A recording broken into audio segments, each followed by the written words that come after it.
गुज़िश्ता दिनों आपका एक बयान बड़ा वायरल हुआ।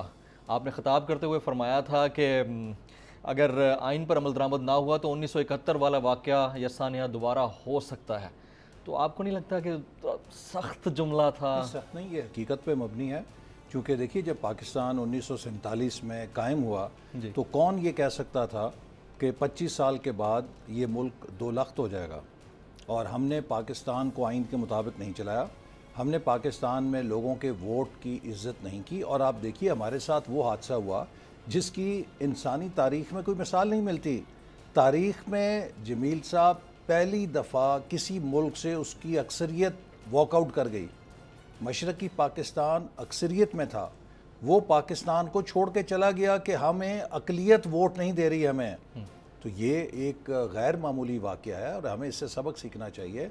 जो बाकी मानदा पाकिस्तान है, ये भी एक फेडरेशन है और जो आइन है वो एक कॉन्ट्रैक्ट होता है जो फेडरेटिंग यूनिट्स को आपस में जोड़ता है।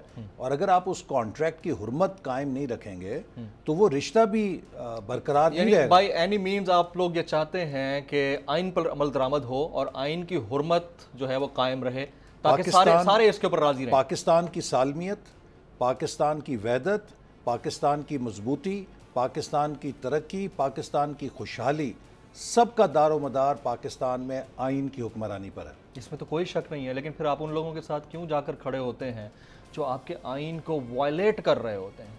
Late me give you an example. गुज़िश्ता दिनों PDM और उसमें पाकिस्तान मुस्लिम लीग नवाज़ की सीनियर लीडरशिप एक सहाफ़ी के घर पर गई। तशद्दुद किसी भी सूरत में हो बहुत गलत है, किसी के साथ भी हो बहुत गलत है, उसको हमें उसकी मजम्मत करनी चाहिए। लेकिन हैविंग सेड दिस ऑल, जो तकारीर वहाँ पर हुई नेशनल प्रेस क्लब के बाहर, उसमें आइन के आर्टिकल 19 के खिलाफ नारे लगे हैं। पाकिस्तान का आइन freedom of expression, freedom of association को भी गारंटी करता है। पाकिस्तान के आइन की असास ये है कि पाकिस्तान के शहरियों के बुनियादी हकूक़, सियासी हकूक़ और मुआशी हकूक़ महफूज होंगे। अगर ये बुनियादी असास महफूज नहीं होगी तो फिर यहाँ पर बाकी आइन की अमलदारी का तो सवाल ही नहीं पैदा होता।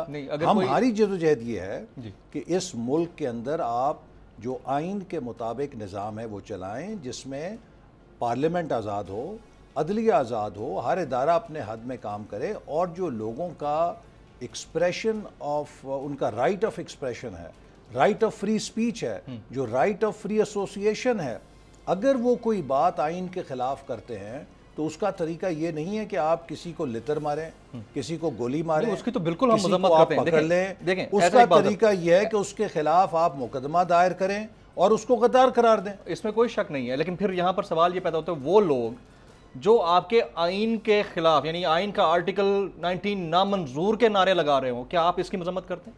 देखिए, पूरे आइन की हुर्मत की हम जो डिफेंड करते हैं उसे, आइन का हर शिक ये नहीं है कि आप एक आर्टिकल की हुर्मत के ऊपर तो कसम खाएं और बाकी आइन को आप कहें कि जी उसको आप रद्दी की टोकरी में फेंक दें। आइन में कोई एक ऐसा आर्टिकल नहीं है जो सुप्रीम है। आइन इज अ पैकेज। आइन के तमाम आर्टिकल सुप्रीम हैं। ये नहीं हो सकता कि आप आर्टिकल किसी एक 19 या उसके पीछे छुप जाएं और बाकी जो आइन है उसकी धज्जियां बखेर दें और कहें जी नहीं, ये आर्टिकल 19 ही आइन है पाकिस्तान है। आर्टिकल 19 आइन है पाकिस्तान का एक जुज है। लेकिन अगर किसी एक आर्टिकल की कोई खिलाफ वर्जी करता है, एक सेगमेंट ऑफ सोसाइटी खिलाफ वर्जी करता है, चलें इसको एक और तरीके से मैं फ्रेज कर लेता हूँ। Let me phrase my question once again. वो ये कि आप लोग गए, एक सहाफ़ी के साथ पुरतशद्दुद वाक़या, मुबैना पुरतशद्दुद वाक़या हुआ जिसके ऊपर आप लोग गए, सिंपैथीज़ होती हैं, जाना चाहिए था, इसमें कोई कबाहत नहीं है। अब मुझे ये पूछना है कि उसी सहाफ़ी के खिलाफ एक और खातून सहाफ़ी खड़ी हो जाती हैं, इस्लामाबाद हाई कोर्ट चली जाती हैं, FIA को जस्टिस अतहर मिनल्लाह ये डायरेक्ट कर देते हैं कि आपने इसके ऊपर इन्वेस्टिगेट करना है, तो आप लोगों की जानिब से उसके ऊपर कोई बयान नहीं आया। आप लोग उस खातून सहाफ़ी के घर पर नहीं गए पूछने के लिए कि आपको हैरस किसने किया था? नहीं, हम तो सब सहाफ़ियों के लिए आवाज़ उठाते हैं। नहीं, कोई स्टेटमेंट नहीं आया ना सर? देखिए, नहीं, लेकिन अगर किसी भी सहाफ़ी के खिलाफ तशद्दुद होगा तो हम ज़रूर वहाँ पे उसके साथ यकजहती का इज़हार करेंगे। सब्सक्राइब करें और बेल दबाएं ताकि कोई खबर रह न जाए।